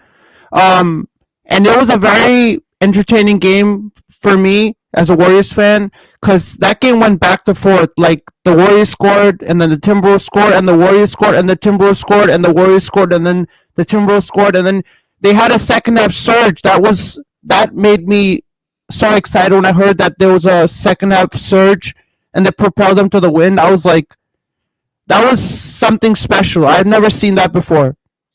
Them having that surge, that right away surge where they score so many points and they go on a run. This was in the third quarter, correct? This was in the third quarter. Yeah, and we talked about that last night. The third quarter numbers for the Warriors. It was Steph, Buddy Hield, Kuminga. Turn the whole thing around. But it's simplified. We didn't talk about Buddy Hield that much, but Sophia, like his shooting is clearly like a huge difference in terms of the Warriors' success. Like the first 12 games, he was averaging just shy of 18 points a game. Remember all of those flurries, the huge 3-point shots, the 20+ point nights, and last night again. Oh, Zach Snell, I'm sorry for losing you, man. You were going to be next up, but we're up against the clock anyways. Zach, come back another show, please. I'd love to hear from you. But going back to last night, yeah, Buddy Hield finishes the game with 27 points, second to just Stephen Curry with 30. Sophia, I'm sure you're noticing that as well, man. What are you seeing with Buddy Hield? Bit of a streaky shooter. Consistency has not been the name of his game. No surprise there. What are your thoughts on Buddy overall? Yeah, obviously his shooting, but it's his off-ball movement as well. He's actually a very very efficient cutter, and he's able to move off the ball very well. And when he and Steph are on the floor at the same time, we saw last night how that duo ends up being efficient. But just because them two players, they pull the defensive, they have a very large gravitational pull because of their shooting capabilities. It opens just a lot in general on the floor. So even when Buddy isn't necessarily maybe shooting it that great or shooting it much, because of the type of shooter that he does make a difference on the floor. And people need to remember that you're the one that broke the story about Chris DeMarco and Buddy Hield. Like, you're the one who broke that story on this program way before anyone else did. That needs to be acknowledged. Shardal, we're up against the clock, brother. Any final thoughts? Thank you for appearing today. You're at the gym. You saw the Warriors score. You saw Minnesota score. You saw the Warriors score. You saw Minnesota score. You saw the Warriors score. Third quarter flurry. Take it away, brother. How do you want to finish up? I really like coming on the show. It's great having you and Sophia on the show. That's great. And talking about the Valkyries, as a basketball fan, I'm really happy that we have an expansion team like the Valkyries, because we never had a team like a WNBA team in the Bay Area that never was something that people would ever think about. Like, people would never even think that we had an expansion team in the Bay Area. I mean, like, it's something new for everybody. I mean, what were your thoughts about the expansion team, the Valkyries? I mean, when you heard about it, did it break? Did the news break to everybody who knew about it? So, yeah. Like when everybody heard about how much we had an expansion team, did it break like the news to everybody? Did everybody like, we have an expansion team now in the Bay Area? This is like the biggest thing ever. Sure, Chardal, we're gonna end on that note. Have a great night, okay, brother? I'll see you back here on another show. I love coming on. Just put the link in the chat. I'll click on the link and join the show. Thanks for having me on, Sai. And so, have a great night. Thank you so much. Zach's going to join us in just a second as well. Zach, thank you for coming back. But Sophia, your thoughts on when the news first broke that the Valkyries were going to be an expansion team? Were you there for that moment? I think that's what Chardal was asking. Yeah, I was ecstatic. I grew up in Miami, but went to school out here in the Bay Area, and I don't think that there's another part of the country that's more deserving of a WNBA expansion team. I think it's very timely for this to happen now. And I mean, there have been over 20,000 season ticket deposits for the Valkyries home games this season. So there's been a lot of excitement for this team that I'm ready for May for them to play their first game. And we're going to talk about that expansion draft in just a second. Zach, thank you for your patience. Thanks for joining the show. We'll give you the marquee. Floor is yours. What's on your mind, brother? Well, I'll just say hi, Sophia. What's up? It's nice to finally meet you. Nice to meet you too. Well, I just thought I'd come on, check in. I haven't really tuned in live in the last 2 weeks, probably since I was on last. Why? Well, because I'm in Pennsylvania, so the late games they get me. But dude, I don't know how. I don't know. And Sophia, you grew up on the East Coast. I don't know how people do it out there in terms of following the action. Like, that's insane. That isn't like. Are you just all sleep deprived? Like, I don't get how that works, dude. Like, staying up to 2 a.m. it's wild to me. The games aren't terrible because usually the games are over by 12:30. But then all right. The post game, I would love to stay, but it gets juicy around 2 a.m. for me. So, I got to get up at 6, get the kids ready. It's just not going to happen. So what's on your mind for the Warriors today, brother? What do you want to talk about? Well, I've really been impressed with Looney lately. Oh, big old Loon. Yeah, that's right. Yeah, Loon dog. I don't know. I think he just needed a couple months to get used to his new body in the NBA. I don't think he was quite ready for that. I say give him another 20 games and we'll see where he's at. Maybe he's even taking threes by then. Probably not, but we can hope, he did right? practice it this offseason. And Sophia, you brought this point up a few times about how Looney is not a traditional center. He actually he was a guard as a young player, and he's evolved in a lot of ways. Right? Yeah, just looking back at some of his old highlights when he was coming out of high school, people were calling him the next Kevin Durant, actually. But back to your point, Zach, where you do see some flashes and spurts where he'll do just a very athletic move that we haven't seen out of him in a minute. And I think that's something that is on the upward trend for sure. And I think if he keeps doing that, then he might have to take over that Trace Jackson Davis starting that we had said. Yeah, I mean, last night, it was either the end of the third or the start of the fourth. He was in with Steph, and they were doing a little two-man game, and he was finishing everything around the basket, 3 or 4 tough. One was a spin around Rudy Gobert. He was just finishing everything. I just think he's really impressed me the last couple games. So I just had to come on. Give Loon Dog the love. I hear you, man. What's that? He is playing good basketball. I totally agree with you. And just to add to that, man, Looney has been a practical void defensively against opposing bigs. And I want to give a tip of the cap to him. I'm not wearing one tonight, but I want to tip my cap to Loon because defensively he has improved in that department, man. Like even when you contrast Friday to Sunday, Rudy Gobert had 17 points Friday night. That was completely unacceptable. And maybe that's why Trace Jackson Davis got the DNP, because on Sunday, he thankfully was neutralized. Rudy Gobert in Sunday's game, I'm just looking at the box score right now, 4 points. 4 points and 9 rebounds. He's going to get his boards, but you can't have Rudy Gobert being the set number 2 scorer on the opposition, man. So Looney took the reins for Sunday, and Rudy Gobert was neutralized despite playing 37 minutes, 53 seconds, only had 4 points. And Julius Randle didn't do much better. He only had 14 points to go with the 11 rebounds. So I like it. I like that you came on to say that, man. Props to Loon Dog. Yeah. Any final thoughts? No, just wanted to say I appreciate you, Cy. You too, Sophia. I appreciate and I always love having you in the car with me the next day, even though I don't get to join the lives. It's the best part of my day, that first hour or two when I'm in the car, bro. Dude, thank you, delivering man. tires, you know. So thank you, brother. Thank you. And my piece of advice would be you got to get something else going on in your life. If I'm going to be your source of entertainment, go have some fun out there.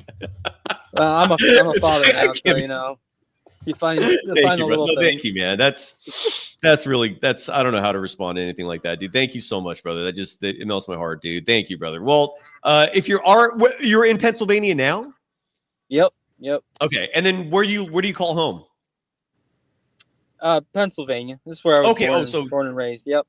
Okay, gotcha. Okay, that's what you said last time. I was born in Washington, but that's the whole story. But Gotcha. Okay. All right, Zach. Thank you again, man. Thank you for coming on. And the shout out to Looney was awesome. Sophia, what's any reaction from you on Looney before we let Zach go? Besides all that what you just said? I feel like I've recently been noticing also in these last couple of games that Looney's been strong. So it's something that we haven't touched upon that needs to be touched upon. So thank you for bringing that up. Absolutely, man. Zach, have a great night, brother. I can't begin to articulate how much that means to me, what you said. Thank you. I really do mean that from the bottom of my heart, brother. And stay happy out in Pennsylvania. It gets cold in the winter, right? I imagine it's Yep, it was rain. It was rainy today, so but cold. And it's that rain where like you're feeling it in your bones, I'm guessing, right? It just oh, dude, stay warm, man. Stay warm and let's go Warriors. And thank you, brother. Thank you. I want to placate Bruce Morrow. Sophia, how do you respond to a compliment like that? I just don't know how I get tongue tied here and stuff like that. Like, that's so nice. I also want to, Bruce Morrow, I want to let him know we're going to dedicate time to the Valkyries. I feel bad we've gone this long without touching on it. We're now going Valkyries. Sophia, they had an expansion draft. I don't know who any of these players are. This is where your expertise comes in. Who did the Valkyries draft? And of these players that they drafted, are there any names that really stick out to you as individuals who could contribute to success next year?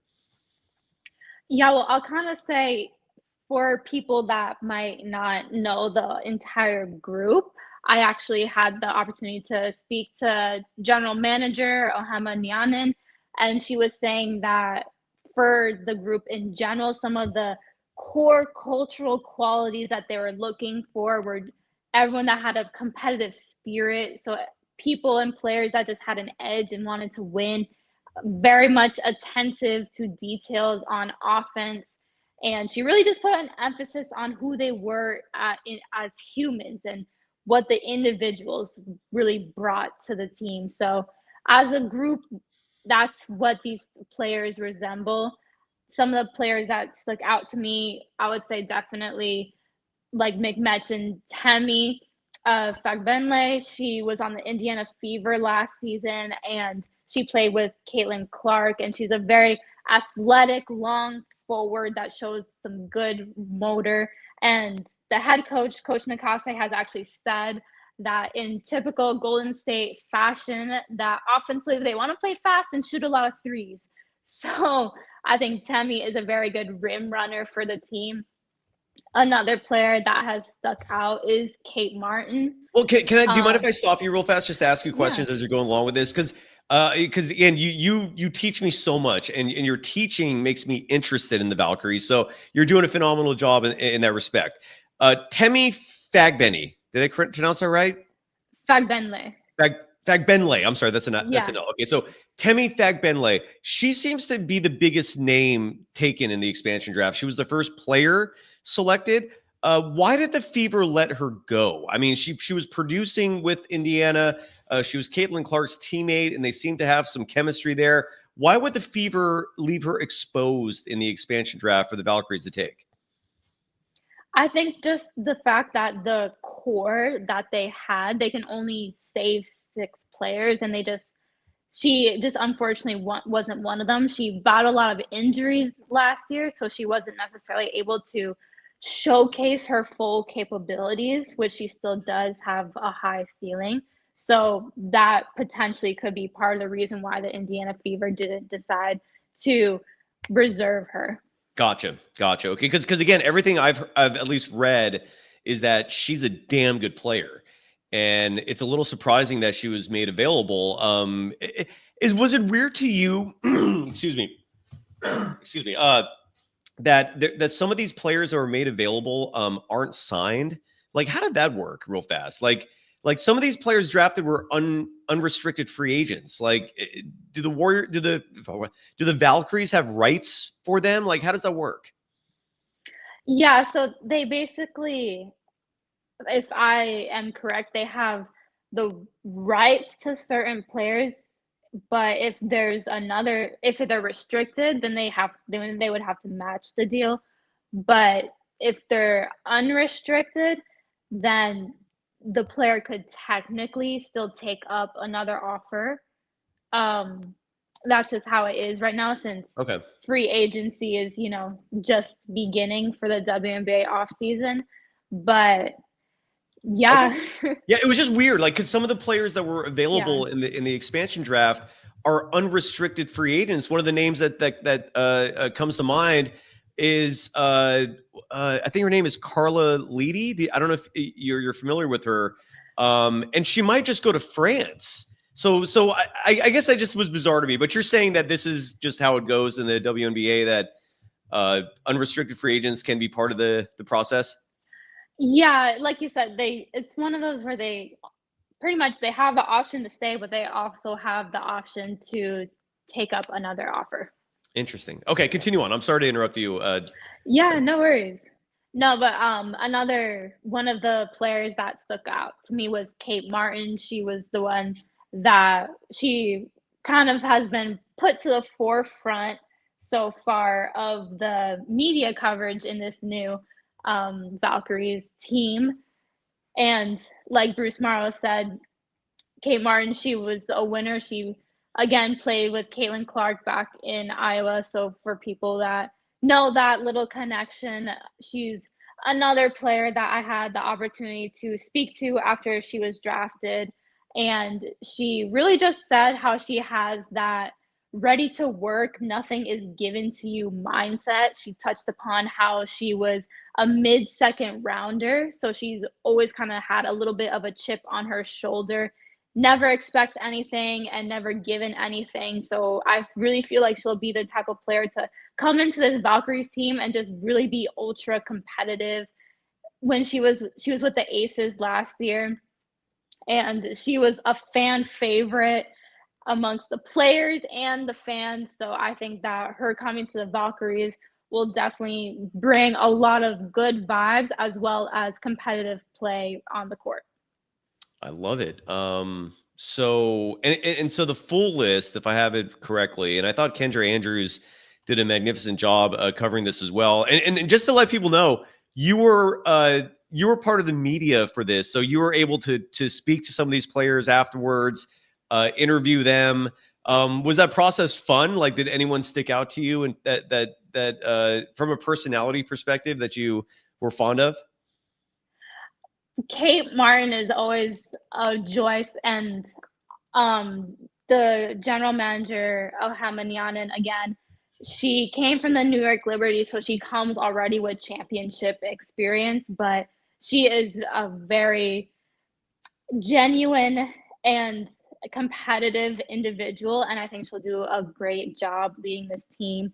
Another person I actually had the opportunity to get a quote from was Monique Billings. She was selected from the Phoenix Mercury. Again, I think she's going to be a great fit. She was born and raised in SoCal, so she'll be happy coming back to the Bay. She's told me that she feels blessed to be given this opportunity to play for the new franchise and be a part of the inaugural season. And she's grateful to be seen and recognized by the organization and ready to work and build something special in the Bay Area. So she seems very pumped for this opportunity as well. And you, Monique Billings, if my research is correct, will be an unrestricted free agent. And so my research is showing me that the Valkyries were allowed to choose one unrestricted free agent because the WNBA has this rule that's called a core designation. Are you well versed enough to explain what that means?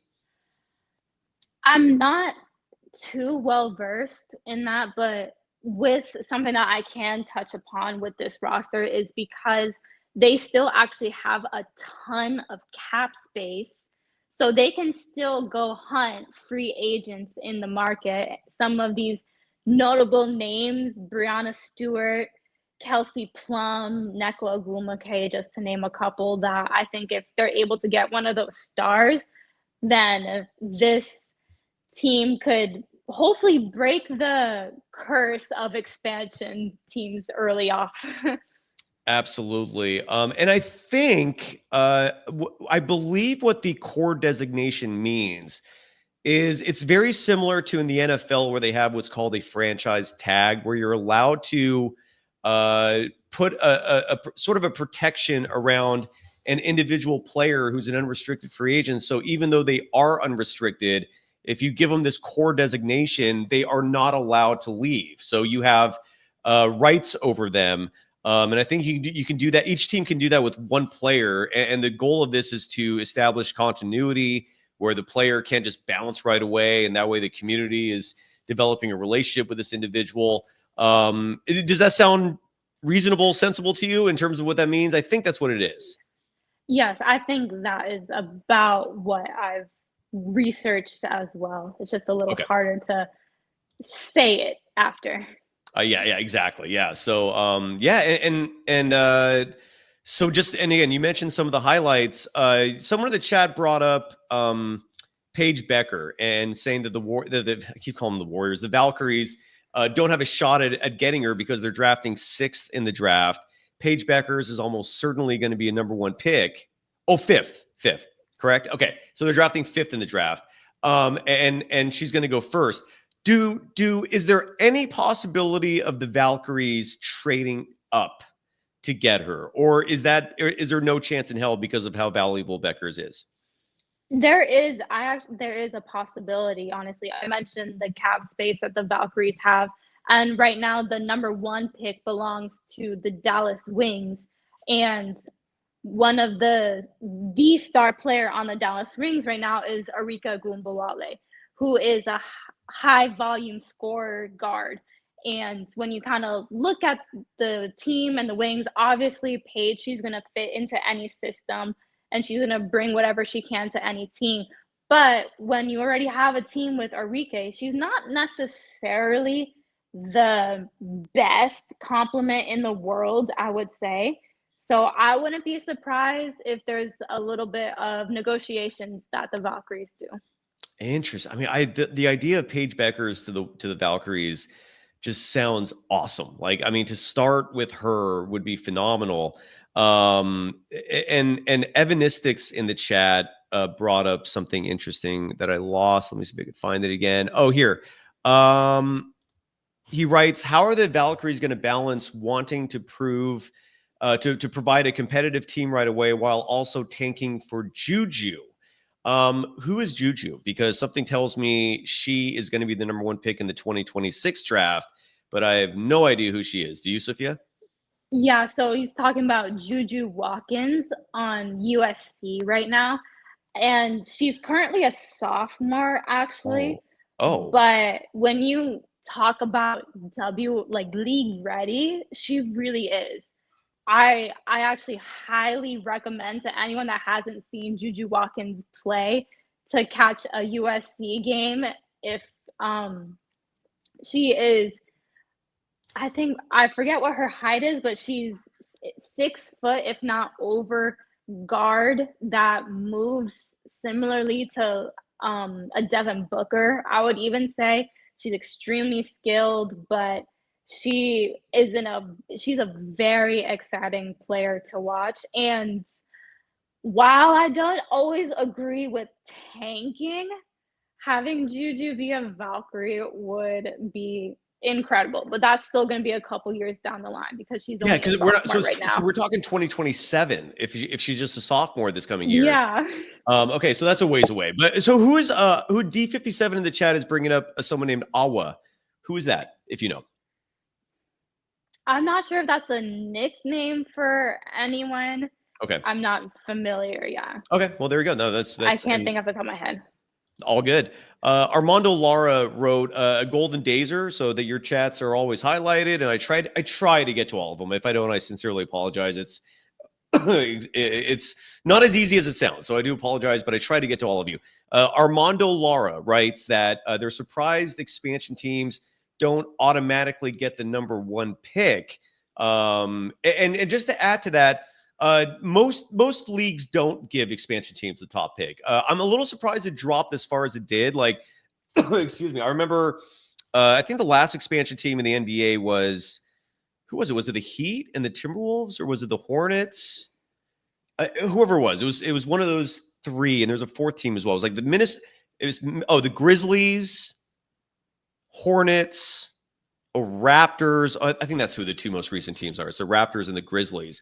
When they were expansion, I don't think they got the top pick either. If someone wants to do the research on that real fast. And I think the primary reason is that the teams who would get the number 1 pick, I think they have a huge gripe if the expansion team is coming in and just swiping a number 1 pick from them. So they always consider it like to drop them a few picks to make it a little more justified. Mick is an SG Sports Talk channel is bringing up Awa Pham. Does that make sense now? You know what? I've seen this girl before. She's over international player actually that, like we mentioned before, just bringing in some of these internationals. So it's nice to see not only people from overseas in the NBA coming over, but now we're getting more WNBA. But she plays for Spain, so that will be interesting. To see. But she's a very talented player. I've seen clips on her before. That will be interesting. There you go. And coast to coast. Wait a second. That can't be right. That cannot be right. Are you serious? Sophia, I'll give you a cut of that. Okay. I'll Venmo you. Like, if this is true, where coast to coast has dropped $100. I mean, Jesus Christ, bro. I don't know what to say to that. That's ridiculous. Thank you. Yeah, straight up hearts. Sophia, I'll definitely give you some of that. Don't worry. That's incredible. Thank you from the bottom of my heart. At least add an opinion after that. I mean, express yourself so you can earn some of that money. Jesus, that's wow, dude. Yeah, Evanistics, yes, a full hundo, courtesy of Coast to Coast, who we heard in the show earlier, joining us from Cincinnati. It's not John from Cincinnati. It's Coast from Cincinnati. That's insane. Well, we'll leave that up for a few while we start wrapping up the show here. SJ Sports Talk channel, who is a Golden Dazer, adding that Awa Pham is a Spanish professional. Sophia, you covered that beautifully. So let me ask you this, Sophia. With the expansion draft now over, did you name all the players, by the way? Like, do you feel a need to? I don't know if you listed every player they drafted.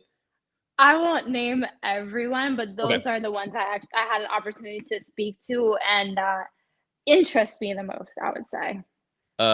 Yeah, absolutely. So my question to you now is, what's next for the Valkyries? Like, if my information is correct, they have 3 draft picks. Correct me if I'm wrong on any of this, because I might be. So 3 draft picks, the expansion draft. Will they be active in free agency? Like, what are the next steps for the Valkyries?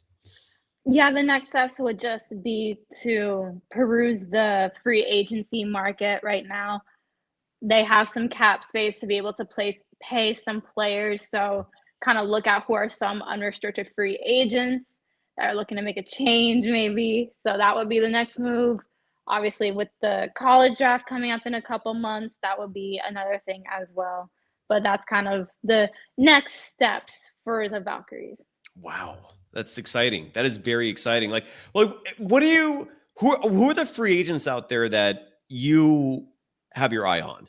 Like, if you were a member of the Valkyries, someone in the chat, by the way, asked if you actually work for them. I don't think you do.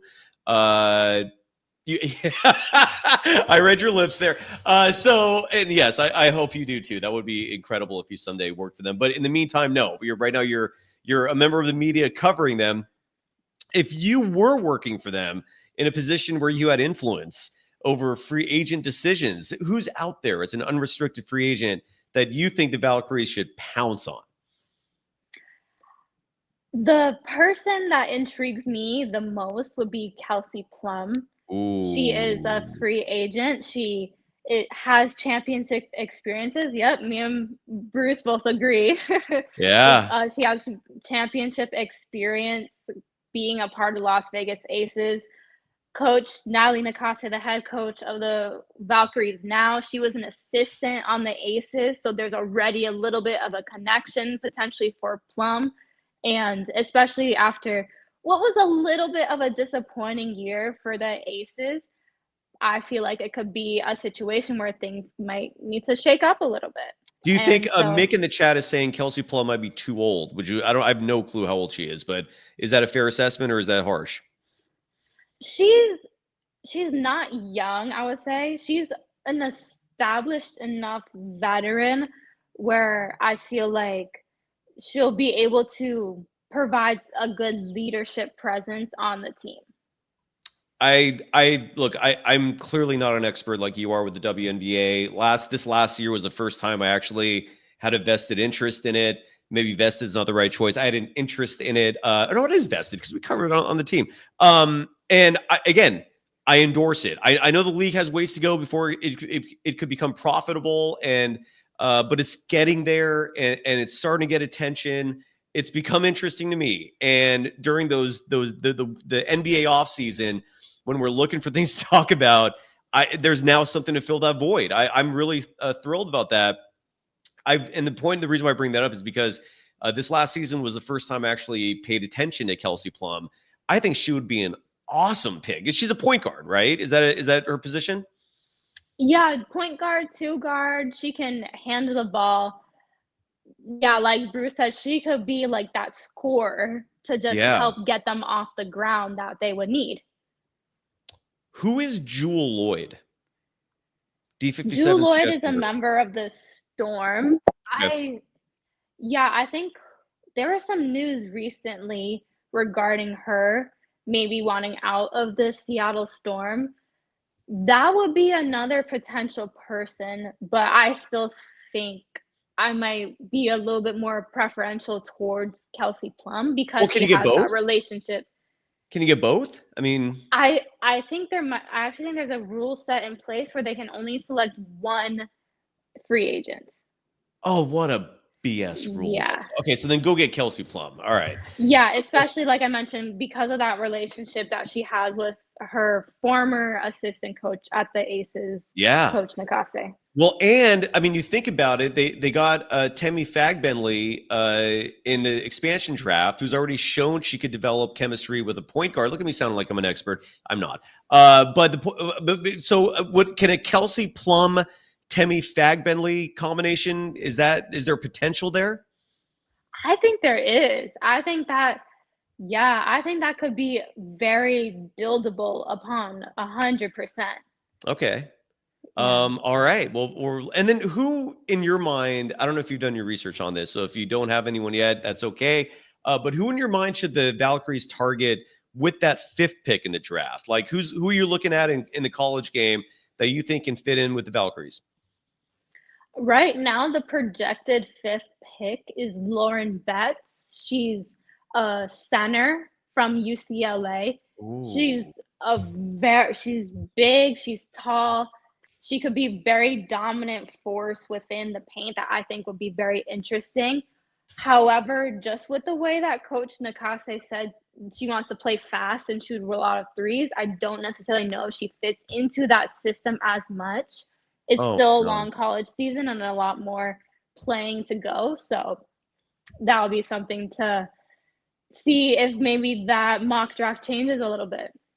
So what it sounds like I'm hearing, correct me if I'm wrong, but it sounds like Coach Nikase, and I hope I pronounced that right. I probably didn't, but I hope I did okay at least. Has a bit of a Steve Kerr element to her in terms of coaching philosophy, where bigs are not as treasured as ball movement and ball handling and spacing. Is that fair? How similar are their coaching philosophies? I would just say in terms of she was just very adamant about the fact that they want to play fast and shoot a lot of threes. So in the sense of a traditional back to the basket post might not be as high of a priority on her list. But she actually coached under Tyronn Lue when he was at the Clippers. She was an assistant there, so that we might see a little bit of Tyronn Lue influence. And she coached under Becky Hammon at the Aces. Becky Hammon was a Popovich protege as well, so that might be where we're seeing a little bit of that. All right. And Bruce Morrow, who, again, by the way, Bruce, great to see you. I haven't seen you active in the chat lately. I'm glad you're back wherever you were hiding. Bruce is saying that the Valkyries should target Fudd from UConn. What's the full name and who is this person? Yeah, so that would be Azzi Fudd. And that would be a very interesting pick because she is actually an athlete that is, I believe she is signed to Steph Curry's Curry brand, or she's involved in somehow. Yeah, she's a protege of Curry's. Knockdown three-point shooter, extremely skilled and solid. She would fit in perfectly in the Bay Area in a Golden State jersey as well. All the right. only thing Bud is that she actually might get drafted ahead. Oh, or okay. even further up. All right. So availability starts becoming an issue there. I see. Exactly. Well, I congratulate you, Sophia Jones, on getting me pumped up about WNBA basketball, more specifically the Valkyries. It's coming together. It's incredible. D57 in the chat, by the way, adding that the Valkyries can take more than one free agent. I'm going to trust you, Sophia. So if you say they can only take one, that's what we're going with. I'm from what I last read, I was under the impression they took one, but maybe because they actually didn't select any player from the Seattle Storm during the expansion draft, that could potentially be where that fits in. That's interesting. And then mentality, however you pronounce that, mentality, writing, I joined late. Was there any talk about Caitlin Clark? Any updates on her? I see her kind of enjoying her offseason, being a spectator of games. Anything to add on the Caitlin Clark front as she prepares for year 2 of what undoubtedly is going to be an exciting career? Yeah, nothing new from what I've heard on her end, other than, like I mentioned, with her former teammate, Tammy Fagbenle on the Fever, and then Kate Martin from Iowa college days. So Caitlin Clark correlated, we'll go with. And Jay Capinia in the chat asking, will we be doing Valkyries post-game shows? I'm down if you are. What do you think? Yeah, I'd love to make that happen. We're in. And you know what we could do, Sophia, is it would be a million times easier with Valkyries than Warriors. We could do them right from the arena. I mean, we could do it with the Warriors as well, but like you have to wait 30 to 45 minutes just because like we'd be doing the show in the stands. And again, the aesthetics would be incredible because like behind us, whereas Sophia right now, you can see behind her some San Francisco skyscrapers. And with me, what you see behind me is my office and my studio. But instead, we'd have a backdrop being Chase Center and the court. Instead of blue and gold, we'd be seeing purple and black. Are those the colors? Is that what we're calling that for the Valkyries? What's the official colors? Yeah, officially it's Valkyries violet. Okay, officially, so it's just one color. It's not like the Warriors where it's like blue. So it would be the violet, silver, and black, I would say. Okay.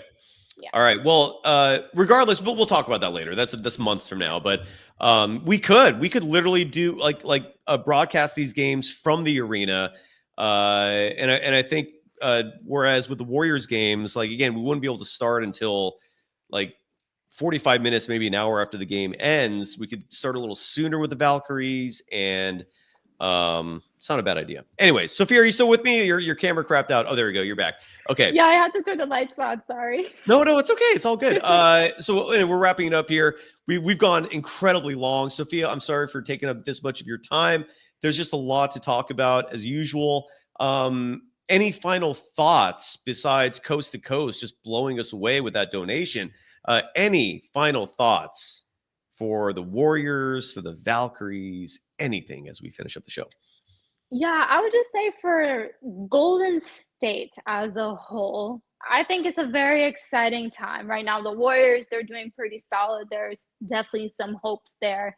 And for the Valkyries, after the expansion draft, the excitement is growing more and more by the day. So I think it's exciting time to be a Golden State fan in general. Yes, absolutely. At 100% with you. We've got a lot of excitement to come here in the near future with both the Valkyries and the Golden State Warriors. The Warriors next play Wednesday night, the quarterfinal matchup against the Rockets in group play. I guess we could finish on that note.